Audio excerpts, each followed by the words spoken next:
Subawanaksit Sodan in Fasaka Kadu Bakse Adbuga. If that's the first thing you heard on your first day of school, you might have a reaction like this. You would be scared, apprehensive, confused, not understand anything what the teacher just said. What I said in Somalian was, "Good morning, welcome to class, take out your book."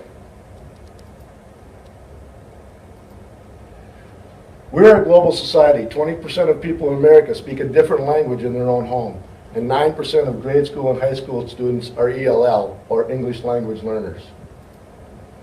They speak all different languages and are from all different walks of life.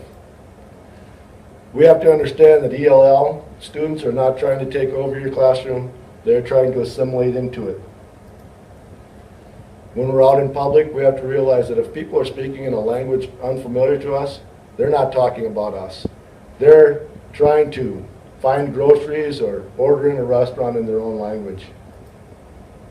My learning partners for this exercise were a math teacher from El Salvador named Victor, a mother of two from Yemen named Maimona, a farm laborer from Mexico named Herman, and a student from Somalia named Abdi Omar. Over 6 periods of class sessions, I watched and interviewed these students. Why they learn is to get better jobs, increase their position at their job, talk to their neighbors, discuss things with teachers, be able to communicate with doctors, order in restaurants, travel, find things they want in stores, and as one student told me, he wanted to be more American. ELL is needed in schools. It's a basic interpersonal communication skill. They need it to communicate with their friends on the playground and lunchroom, discuss things at parties, communicate on sports and on the phone. Cognitive language proficiency is important because all the classes that they are studying in are taught in English. It is essential for school and career success. When you teach, you need to know your students' school experiences. What grade did they attend through it in their native language? You need to know their culture. How is education thought of in their culture and the importance of it? They need to know your world experiences. Many of the students have vastly different world experiences than your average grade school or high school student. Abdi Omar traveled from Syria through Saudi Arabia to Boston and St. Peter all in his first 12 years of life. Quite a different aspect than most high school students. When you learn about their previous knowledge, make connections to that. Use things that they know to connect with things you're trying to teach them.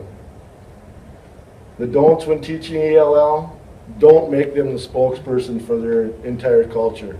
Just because they're from a country doesn't mean they espouse that ideology or even know what that ideology is. Don't put them on the spot in front of their new classmates.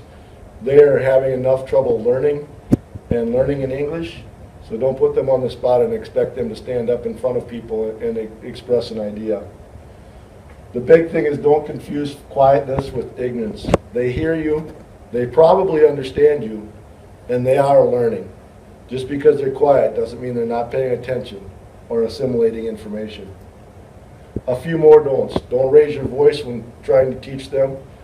If they don't understand something when you're speaking it quietly, it doesn't mean they're going to understand it better if you speak it loudly. Don't expect kids not to act like kids.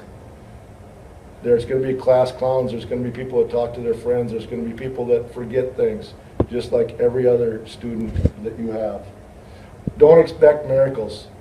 Don't expect them to learn your content in English in a year. It takes 5 to 7 years to master the English language, so be patient. Some do's. If you're teaching a writing class or having a class where they have to write something, if they're not comfortable writing in English, allow them to write it in their native language. Even if you don't understand it, go find a ELL teacher or a student that can speak both languages and have them translate it. Grade it from there. Let them work with same language speakers. 2 students collaborating while you teach is a lot better use of their knowledge because they can share it. They can both come up with ideas, and just like you know, it's 2 heads are always better than 1. Let them know about other learning opportunities. A couple of the students that I dealt with said they had no idea that there was ELL classes until they moved to Minnesota.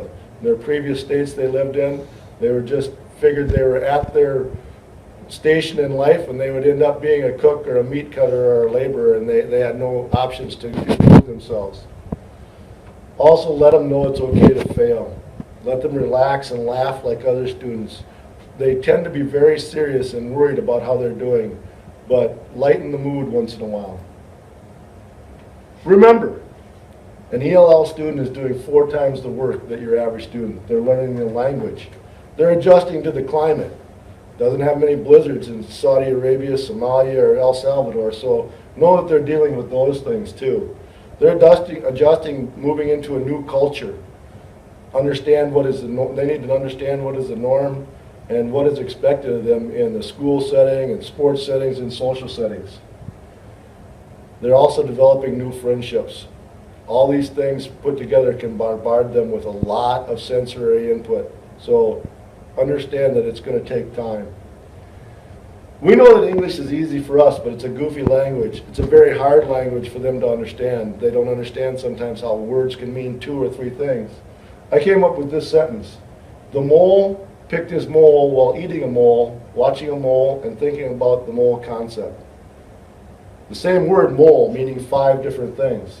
The mole, meaning a spy, picked his mole, meaning a birthmark, while eating a mole, which is a sauce, watching a mole, which is an animal, and thinking about the mole concept, which is a concept of mass in science. Pretty confusing for me, let alone someone that doesn't even speak the language. Also, you have to understand they're trying. They wouldn't be in an ELL class if they weren't. So be patient, be understanding, and understand that they appreciate what you're doing.